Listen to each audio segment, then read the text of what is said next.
All right, so you think you look at that again? Look, is everything looking in order regarding our contract and the 15-year agreement and assigning the non-disclosure? That's all for the legal stuff, right? Yeah. Okay. Looks good to me. All right. If you're lawyers, if there's anything else, just they notify my lawyers. I'll take care of it. But I think, and you signed the release, correct, for the appearance? Okay. Mm-hmm. Okay. Okay. So we'll begin, and we'll be informal here about it. I am honored and privileged, and just really super excited. Oh, super excited! I sound like a little kid. It's an honor to be doing this, and I know you haven't given many interviews in your life. Can you start out by telling me, why did you accept my? I mean, I wrote you about 12 letters, but you finally on the 12th talked to me. Why are you giving this interview? I mean, tell me why. And sir, could you look right here? Yeah, that's perfect. Not to tell a great filmmaker about filmmaking, but because it started to get to me after a while. What do you mean? What good? I've always been conflicted about it, I guess, but I wasn't conscious of it until later, years later. At first I was just blown away by the chance, the opportunity, the challenge of making this film, and I went into it like it was a regular film, like another production of mine, not thinking too much about the long-term effects, what it would mean to society if it was ever discovered. Mm-hmm. What are you talking about? I don't even know what you're talking about. You're referring to something. The fake moon landing.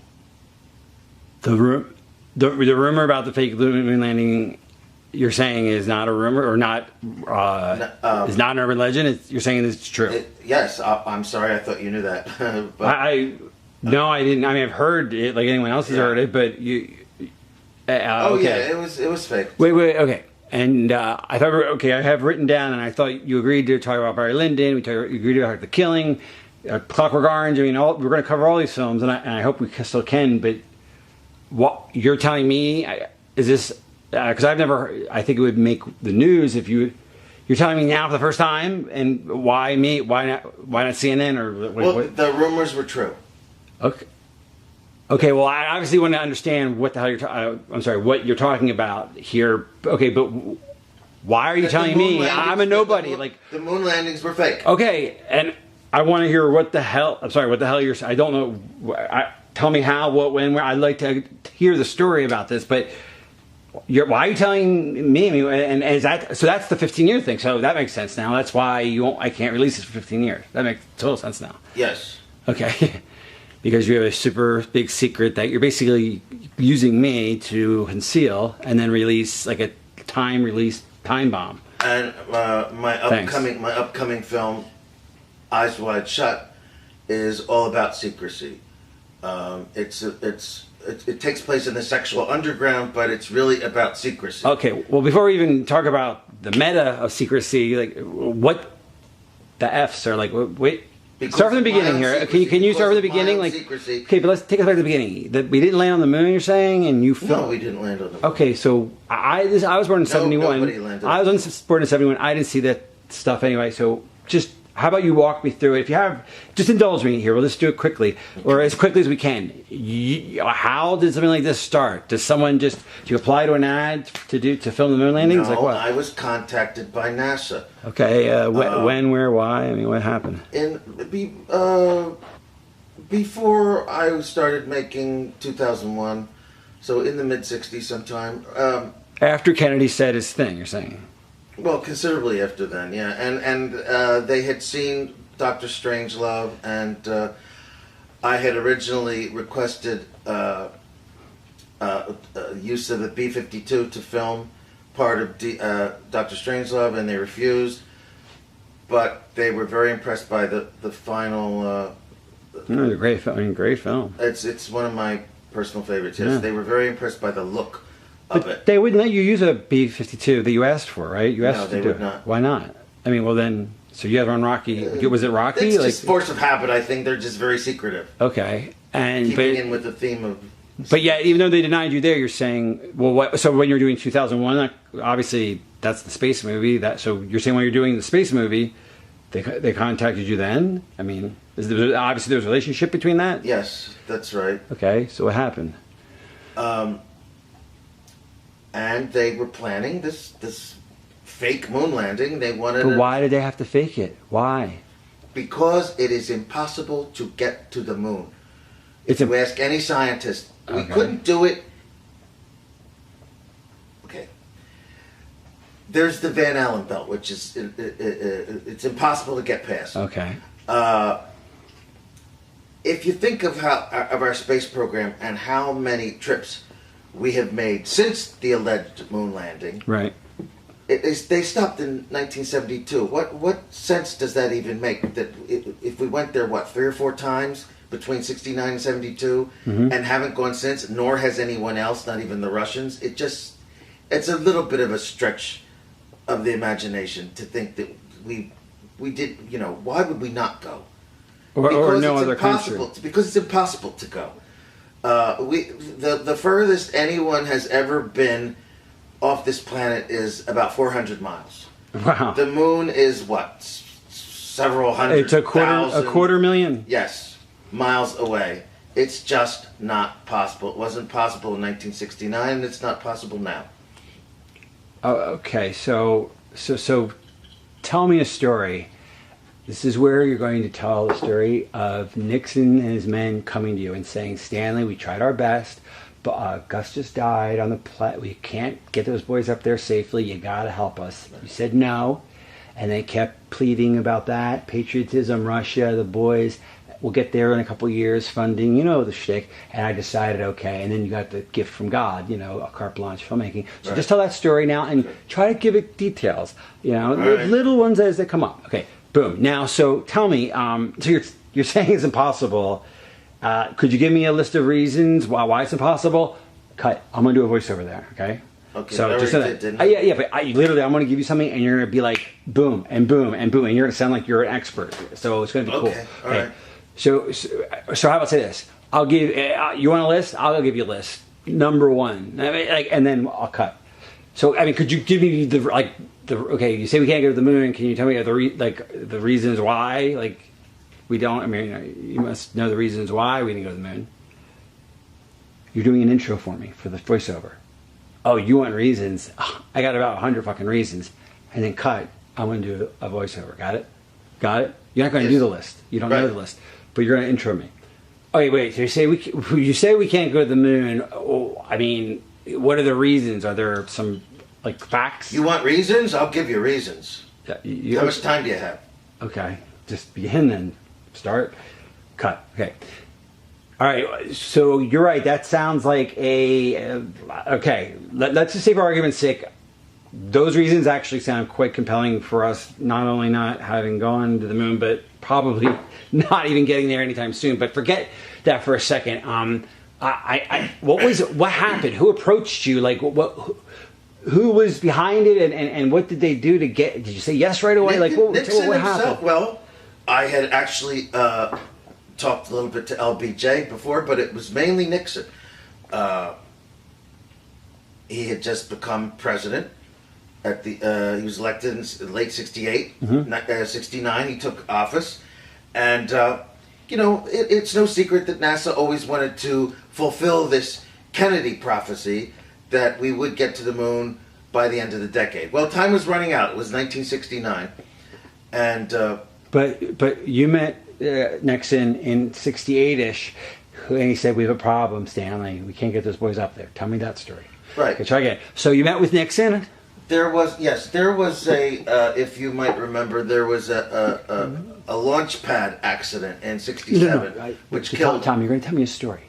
So Nixon sat me down in the Oval Office and he says to me, "That boy just died on the thing. This is how I want you when we're going to you're Neil, telling me that we're going to Nixon's- Neil. Yeah, and when we go to Neil, you're telling me through Neil. This is our new template. It's going to be helpful to you. It's going to be helpful to you. So you're telling me the story through, and it's going to come to you like that. So Nixon sat me down and he said, "It's impossible, Stanley, to get to the moon. It's impossible." And now his boy Gus just You died. don't want me to mention this the Yeah. accident. Yeah. And Okay. he said, "Stanley, that boy Gus, he died of he died a fiery death. Yes. Do you know what that would do to my approval ratings if those boys died in space? I mean, think about it, Stanley." Right. And I thought about it, and he was right. And he said, "And those Ruskies, if we don't keep up with them, they're going to take over the world. And I'm no communist. And I know you're no communist, Stanley." I mean, it's just child's play. right. Just do it, okay? But bring us there. Yeah, all right. And all then, right, all right. and I think I couldn't say no. And so I said, yeah. And he said, "You can make any damn film you want. I don't care what it is. I don't care if it's about, L's fucking girls in Peru. Like, it's like, you can do whatever you want. Elves.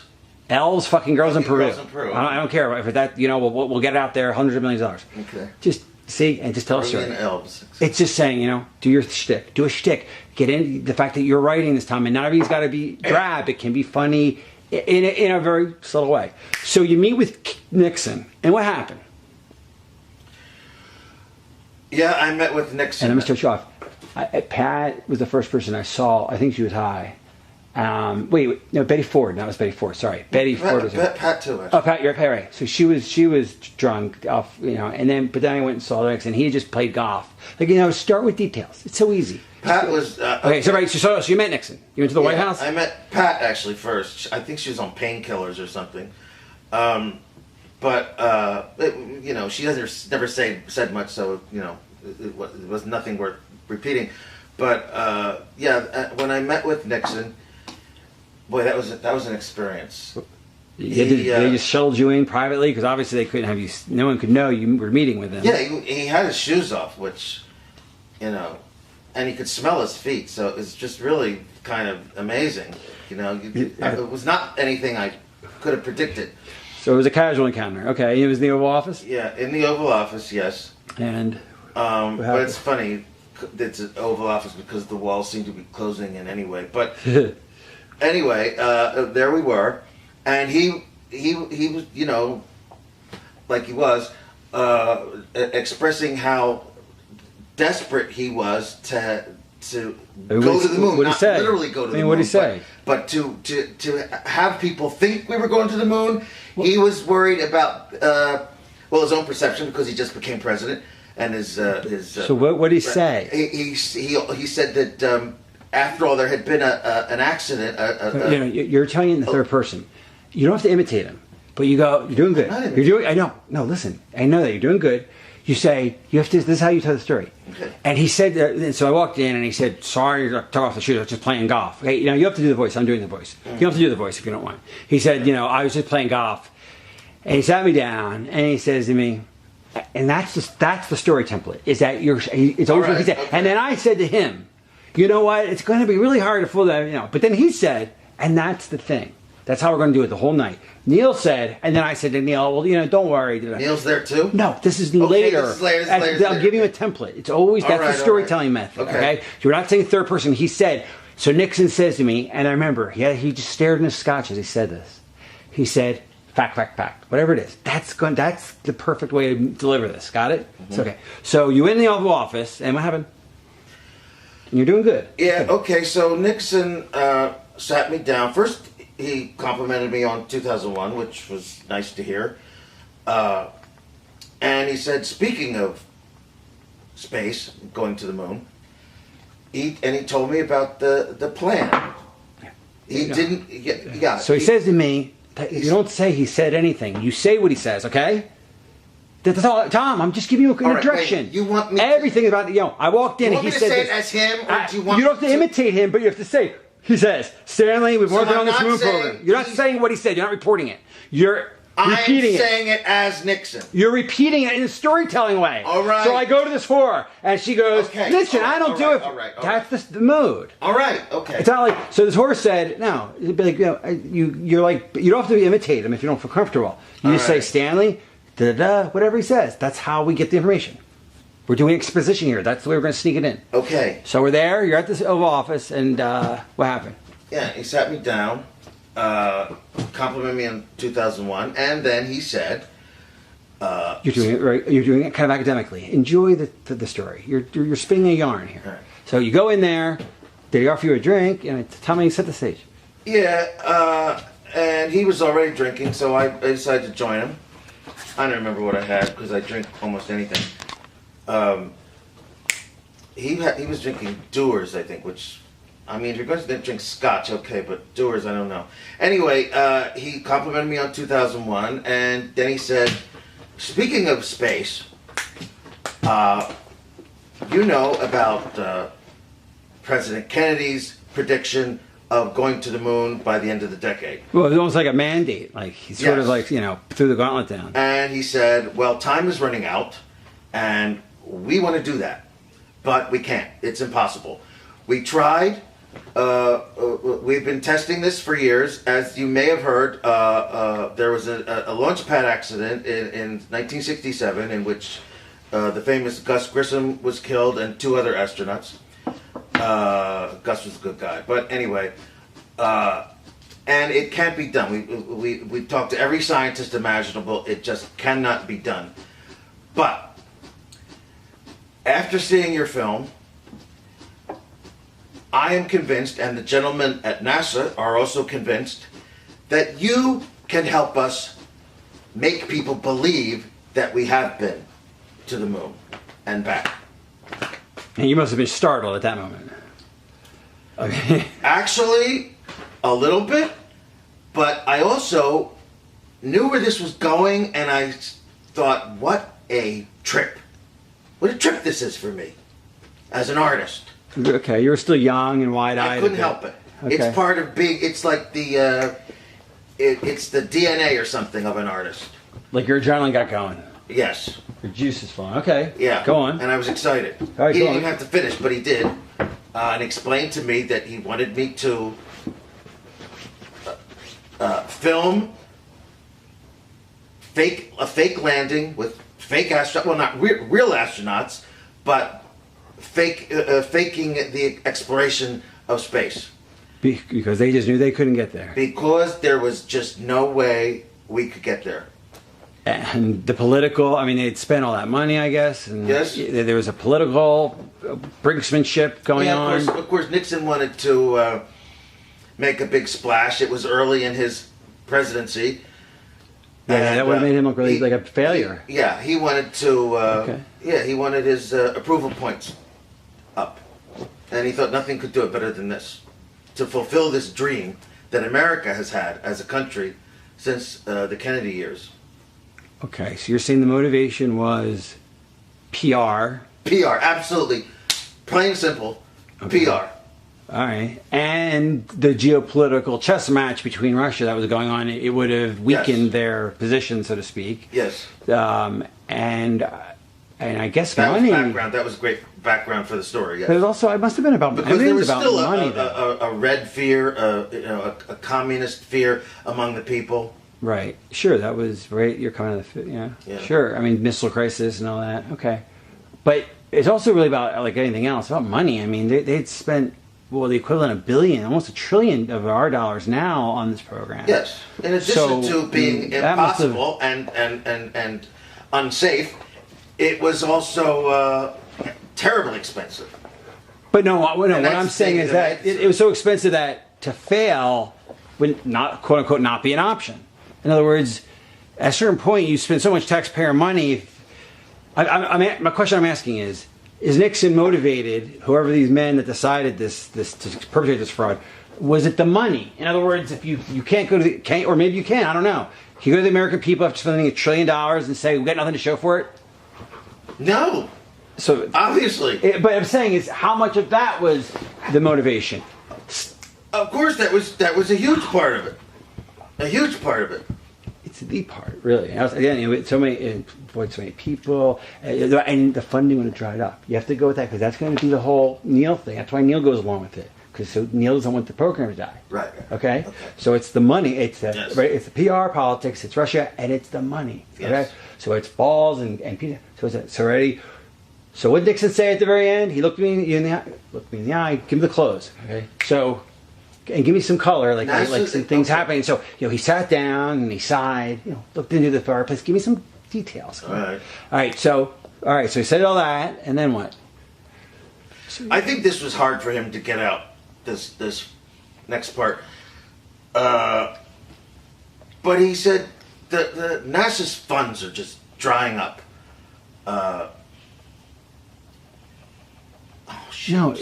They can't fund something that doesn't work. Yes. If we don't fake it, if we tell them the truth, the money goes away, and we think we're this close. Yes. So we have to lie. It's a good lie. It's a lie for a good reason. We're this close. Yes. But they never got closer. So it was even in earnest, maybe, perhaps. Got it? And it makes sense. It's like we can't keep the kid on chemotherapy if it's not working. So we're going to say it's working because we're going to keep the kid on chemo. Like we're going to lie to save his life. Got it? Yes. This is a motive. Got it? And that's a motive that's actually you can sympathize with that. Got that? Like, oh wow, all those jobs that you want to do. That's the hook. Got it? Okay. So Nixon says to you. So he goes in for the big close and he says you got to do it. And he guilts you about merit patriotism? Have to save NASA. Okay. It was in deep trouble, and this was why was it in deep trouble?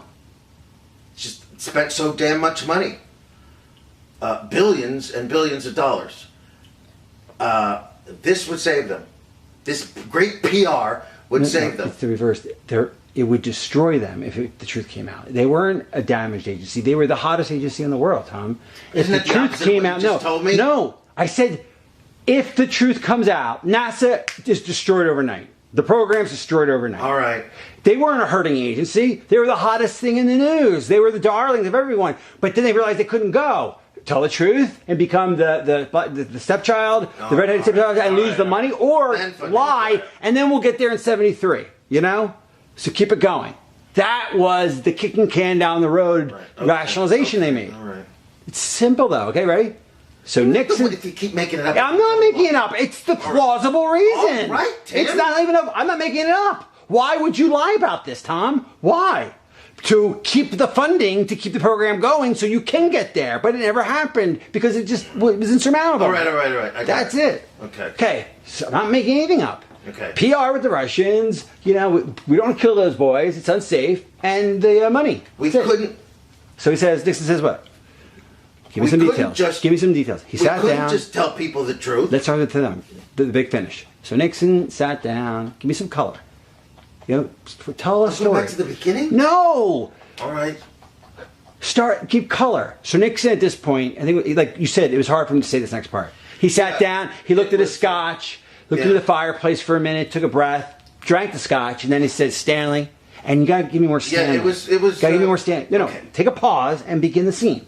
Okay? Alright. So yes, and now, drink your drink while you, drink your drink while you tell the story. All right. Come on, you're reminiscing. Yeah. Okay. So with Nixon, and what happens? So Nixon says. It was hard for him to say this next part. He was, looking into his drink kind of like I am now. And finally he said that we can't tell people the truth, that we can't get to the moon. It would be disastrous for NASA. Their funding would dry up. People wouldn't have faith in them anymore. It would be like faith, it would be over, failure. Right? It would be over. Yes, it would be absolutely over. So if we fake this moon landing, it would do nothing but increase the reputation, and we could go again and again if we had to. Well, I mean, just to go the first time. I mean, so they wanted to keep the funding going. Why? Because. Well, obviously, what do you mean? Why they wanted to lie about the moon landing to keep the funding going. Why? Just to keep NASA viable. Why though? Why? Why not? Because people believe in NASA. No, because they thought that the moon landing was just a few more years. That if they would get there, they just kept the funding going. They could get there. They could figure the problems out, but they never did. That's the point. It's not arbitrary. We want to keep NASA alive because it's the dream, and we knew that they. Oh, they so lied. you're saying NASA believed they still could. They at the time, and then finally it hit them. Probably by 75, we're fucking never getting there. All right, okay. That's the sympathetic reason why they did this. And you're like, wow, that makes sense, but it's still wrong. Get it? Okay, yeah. So that's a big thing. I said this to you. Try again, ready? So Nixon says what? Grab your drink, and action. What they believed was if we could Nixon sat down. Color. Tell me the story, Tom. Come on, color it. Okay. Am I going back From the ending? The ending. Nixon sat down, looked at his drink, looked in the fire, and said, "Stanley, wrap it up. Wrap it up." All right. So Nixon, this next part was hard for him to say. Towards me. He looked at his drink kind of like this and said, we have to fake this. We have to fake this moon landing, just to keep interest in NASA, and in the next few years, we might actually be able to go for real. Come on. We wouldn't give up. We'd still work on it. We would still be working on it, trying to make this trip possible. But we have to do it now. No, because they were so close, Because we were so damn close. We had to do it now. And if you didn't lie, it would dry up. We were on the brink of something. Yes, and if we didn't fake this, if we didn't lie about it, eventually people would lose interest, and the funding would dry up for NASA. It would just cease to exist. And the dream. And the dream would be dead. It would be gone. The greatest thing in the world for this country would be to go to the moon, and that being gone, it would be just devastating for the national mood. It was about money. And I'm just giving you lines. So it was about the money. It was about the morale. Yeah, it was about morale. It was about money. It was about money. It was about morale, chiefly money, as most things are, and that's what was.